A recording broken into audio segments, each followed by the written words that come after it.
ఈ రోజే డౌన్లోడ్ చేయండి. మీ ఫేవరెట్ షోస్ చూడండి. ఎందుకు అలా అపార్థం చేసుకుంటున్నారు? అంత మబ్బి పెట్టాల్సిన అవసరం వేదాకు లేదురా. నానా, ఇది 100% అన్యాయమే, మోసమే. మీరు కూడా ఇలా తయారయ్యారేంటి అత్తయ్య గారు?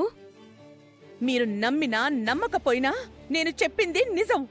కావాలంటే మీలో ఎవరైనా ప్రయత్నం చేసి ముక్కు పుడకను బయటికి తీసుకురండి. నేను శౌర్యకి పెడతాను. బా భలే తప్పించుకుంటున్నావమ్మా. ఇంక మీరు ఏమైనా అనుకోండ్రా, నేను సమాధానం చెప్పలేను. ముక్కు పొడికి ఇవ్వడానికే మీకు మనసు రావడం లేదు. ఇంకా ఆస్తి పంపకాలేం చేస్తారు? అటువంటి ఆశలు వదులుకోవడమే మంచిది. అమ్మా, నాకు అర్థమైంది. ఎంతైనా నీకు అవని అక్షయ్లంటేనే ఇష్టం. బయటికి మాత్రం ఇష్టం లేనట్టు నడుస్తున్నావు. రేయ్, ఇంకా ఆపండ్రా.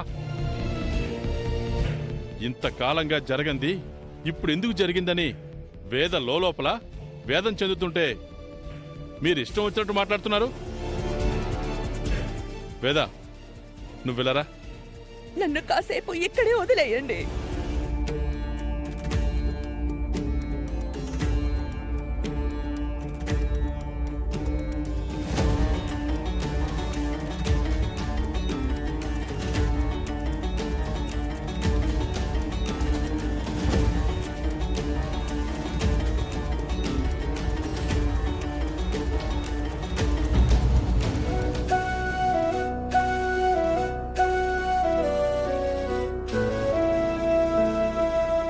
అక్షయ్ గురించి మన ఏరియా అంతా వెతికాం.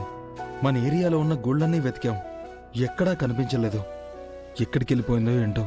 అవనికైనా కనిపించిందో లేదో. అవనికి కనిపించుంటే మనకి ఫోన్ చేసి కంగారు పడకండి, అక్షయ్ దొరికింది అని చెప్పుండేది కదా.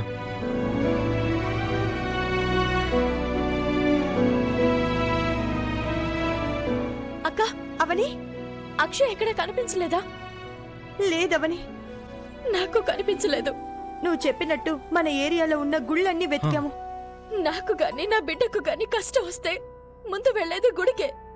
గుడిలో కూడా కనిపించలేదంటే ఏమైనట్టు? నా అత్త వాళ్ళు మరీ దారుణంగా తయారయ్యారు. ఓవైపు మమ్మల్ని బాధ పెడుతూ మరోవైపు ఆ నిహారిక వాళ్ళని సంతోష పెట్టడానికి ముక్కు పుడుకునిచ్చే కార్యక్రమం ఏర్పాటు చేసుకున్నారు. ఆ ముక్కు పుడకను వాళ్ల బొంద మీద పెట్టి తగలబెట్టుకుని, అది మనకనవసరం.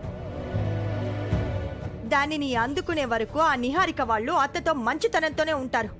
అందుకున్న తర్వాత మెడ పట్టుకుని బయటికి గెంటుతారు. ఇప్పుడు వాళ్ళ సంగతి వదిలేయండి. అక్షయ్ పరిస్థితి ఏంటో ఆలోచించండి. ఇంతకు ముందొకసారి నా గురించి ఆలోచించి ముంబై పారిపోవాలని చూసింది. అదృష్టం కొద్దీ ఆ రోజు నీ కంట పడింది. ఇప్పుడు కూడా అలాంటి ప్రయత్నం ఏదైనా చేసిందంటే గనక నా కూతురు నాకు శాశ్వతంగా దూరం అయిపోతుంది. అలా ఏం జరగదమ్మా.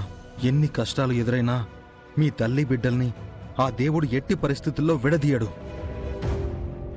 అవునవని, మీకు పరీక్షలు పెడతాడేమో కాని దేవుడు విడదీయడు.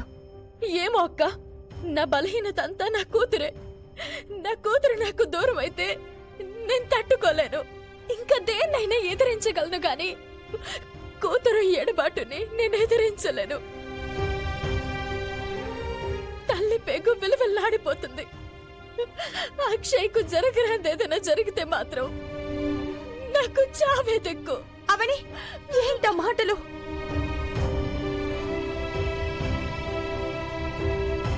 పోలీస్ కంప్లైంట్ ఇవ్వడం మంచిది. నాకేం అర్థం కావడం లేదు. దారిలో సత్య కనిపించాడు. సత్యకి జరిగింది చెప్పాను. తను హెల్ప్ చేస్తానని అన్నాడు. తన వలన ఏం జరుగుతుందో చూడాలి. నేను వెంటనే నా కూతురుని చూడాలి. అవని, ఏడోకో. నువ్వు ధైర్యంగా ఉండు. అక్షయ్ ఎలాగైనా నీ దగ్గరకు వస్తుంది. అంతా అమ్మవారే చూసుకుంటుందవని, నువ్వేం భయపడకు.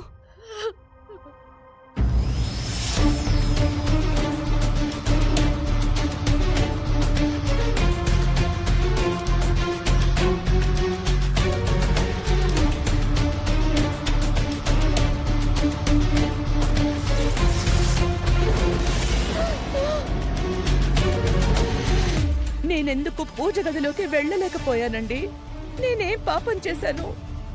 ఇక్కడ నా కుటుంబాన్ని, అక్కడ 10 ఊళ్లను కంటికి రెప్పలా కాపాడుకుంటూ వస్తున్నాను. అందరి మంచి గురించే ఆలోచిస్తున్నాను కదా. మరి నాకెందుకు ఇలా జరిగింది?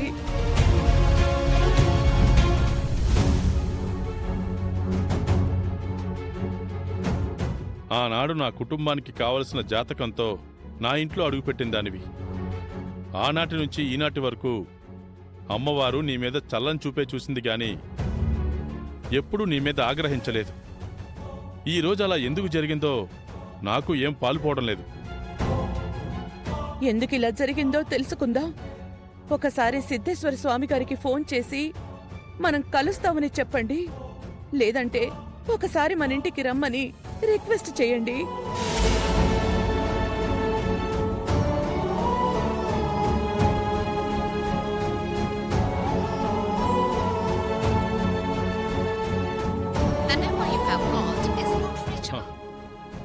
సిద్ధాంత్ గారి నెంబర్ కలవడం లేదు వేదా.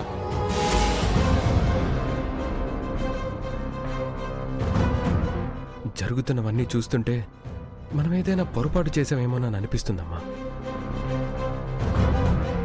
నువ్వు పూజా మందిరంలోకి వెళ్ళలేకపోవడం ఏంటి? మరోవైపు అక్షయ్ కనిపించకపోవడం ఏంటి? వీటన్నిటి వెనక ఏదో కారణం ఉందనిపిస్తుంది. ఒకవేళ మనం అవనిని అక్షయ్ని దూరం పెట్టినందుకే ఇలా జరుగుతుందా? నీ తరువాత పూజ గదిలోకి వెళ్ళగలిగే ఆ ఇద్దరిని ఇంటి నుంచి బయటికి పంపించినందుకే ఇలా జరుగుతుందా? నాకైతే అదే అనిపిస్తుంది. శ్రీకర్ అంటుంటే నాకు అదే అనిపిస్తుంది వేద. ఇంట్లో నుంచి మనం విలువైన వాటిని, విలువైన మనుషుల్ని ఎప్పుడైతే దూరం చేసుకుంటామో అటువంటి సమయంలోనే ఇటువంటి అరిష్టాలన్నీ జరుగుతూ ఉంటాయి. జరిగిన దాన్ని అవకాశంగా తీసుకుని మీరిలా మాట్లాడకండి. గతంలో ఎన్నో సందర్భాల్లో అవనిని ఇంటి నుంచి బయటికి పంపించాం. అప్పుడు నాకిలా జరిగిందా? అక్షయ్ కూడా ఇంటి నుంచి వెళ్ళిపోయింది. అప్పుడిలా జరిగిందా? మీరిద్దరూ కొత్తగా ఇలా మాట్లాడకండి.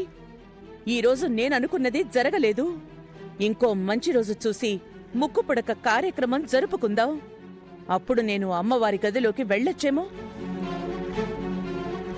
అంతేగాని ఇంట్లో జరిగిందానికి బయట జరిగిందానికి లింకు పెట్టి మాట్లాడొద్దు. రెండిటికి సంబంధం లేదు. ఉండదని నువ్వెలా అనుకుంటున్నావు వేదా? ఖచ్చితంగా ఉంటుంది. దీపం ఆరటం, కన్ను అదరడం, దిష్టి నిమ్మకాయని తొక్కడం వంటి వాటిని మనం ఎలా నమ్ముతామో ఇది కూడా ఖచ్చితంగా నమ్మి తీరాల్సిందే. ఇక నాతో వాదించకండి. మరో మంచి రోజు నాడు కూడా ఇలాగే జరిగితే అప్పుడు ఆలోచిద్దాం.